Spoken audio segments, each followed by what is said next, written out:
राज्यसभा पोटनिवडणुकीसंदर्भात राष्ट्रवादीमध्ये अद्यापही निर्णय झालेला नाहीये। सूत्रांची सगळी माहिती आहे। नवनीत राणा यांना राज्यसभा देण्याची राष्ट्रवादीमध्ये चर्चा नाही। सूत्रांकडून हे सगळं काही समजतंय। उमेदवारीवरून राष्ट्रवादीच्या कोर कमिटीची बैठक होईल आणि त्यानंतर निर्णय घेतला जाणार असल्याचं कळतंय। ही दोन दृश्य आपण बघत आहोत। सुनेत्रा पवार यांची राज्यसभेची जागा रिक्त झाली आणि रिक्त जागा नवनीत राणा यांना मिळण्याची एकीकडे शक्यता वर्तवली जाते। अर्थात सूत्रांची माहिती आहे। मात्र दुसरी दृश्य आहेत राष्ट्रवादी संदर्भात। नवनीत राणांना राज्यसभा देण्याची राष्ट्रवादीत कोणतीही चर्चा झाली नाही असं देखील विश्वसनीय सूत्र सांगतायत। तर राज्यसभेची जागा भाजप घेण्यास इच्छुक या बातम्या निराधार आहेत असं सुनील तटकरेंनी म्हटलंय। राज्यसभेची जागा ही राष्ट्रवादीची आहे असंही तटकरेंनी म्हटलंय।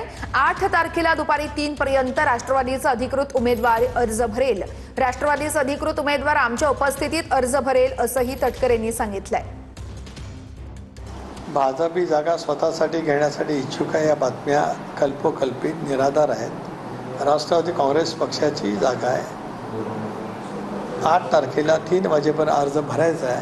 8 तारखेला दुपारी 3 वाजेपर्यंत राष्ट्रवादी काँग्रेस पक्षाचा अधिकृत उमेदवाराचा अर्ज 100% भरला जाईल। राष्ट्रवादी काँग्रेस पक्षाच्या घड्याळाचा चिन्हाचा उमेदवार 8 तारखेला 3 वाजेपर्यंत आम्हा सर्वांच्या उपस्थितीमध्ये त्या ठिकाणी अर्ज दाखल करेल।